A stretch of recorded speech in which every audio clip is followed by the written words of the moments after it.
நமக்கு வந்து அண்ணாவோட ஃபேமஸான ஒரு கோட் ஒன்று இருக்கும், வடக்கு வாழ்கிறது தெற்கு தேய்கிறது அப்படின்னு அறிஞர் அண்ணா அன்னைக்கு சொல்லியிருந்தாரு. இப்போ இன்னைக்கு தெற்கு வளர்ந்துருக்கு. தென்னிந்தியா முழுக்கவே 4 மாநிலங்கள்னு சொல்லக்கூடிய 4 மாநிலமும் வளர்ந்துருக்கு. அப்போ தென்னிந்தியாவை நோக்கி ஆஃப்டர் குளோபலைசேஷனுக்கு அப்புறம் மக்கள் கூட்டமாக வராங்க. அப்போ வரவங்க இங்கே சும்மா வந்து இங்கே வேலை பார்க்குறாங்க.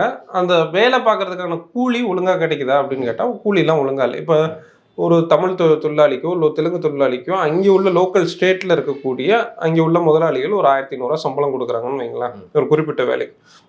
இவர்கள் 800 ரூபாய்க்கோ 1000 ரூபாய்க்கோ இந்த வேலைகளுக்கு உள்ள எடுக்கிறாங்க. அப்போ குறைந்த கூலிக்கு முதல்ல இவங்களே எடுக்கிறாங்க. இன்னைக்கு சென்னையில் மெட்ரோ போகிறதா இருக்கலாம், இல்லை சென்னை மட்டும் இல்லை, சென்னையோ கோயம்புத்தூரோ மதுரையோ எல்லா இடங்களும் தமிழ்நாட்டிற்குள்ள உள்ள இன்டீரியர் வில்லேஜஸ் வரைக்கும் ஆடு மேய்க்கிறதுல இருந்து கன்ஸ்ட்ரக்ஷனா இருக்கட்டும், ப்ரொடக்ஷனா இருக்கட்டும், நான் சொல்ற விவசாய வேலைகள் வரைக்கும் பண்றாங்க.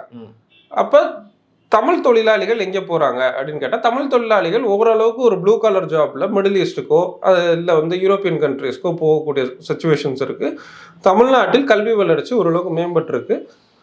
இப்போ தமிழ்நாட்டில் இருக்கக்கூடிய மற்ற இவங்க வராங்களே லேமேன் ஜாப்ஸ், அதாவது ஹவுஸ் கீப்பிங் வேலை, ரோடு கன்ஸ்ட்ரக்ஷன் வேலை, விவசாய வேலை, இந்த வேலைகளுக்கெல்லாம் வந்து இந்த தொழிலாளிகள் தேவைப்படுறாங்க. இப்போ இவர்களுக்கு முறையான கூலி ஒழுங்காக கிடைக்கிறதில்ல.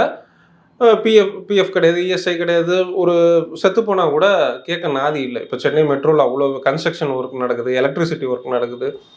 இதில் அவங்க செத்து போனாவோ, கை கால் உடைந்தாவோ, அடிபட்டாவோ ஒரு ப்ராப்பர் ஒரு மெடிக்கல் இது கிடையாது, எதுவும் கிடையாது.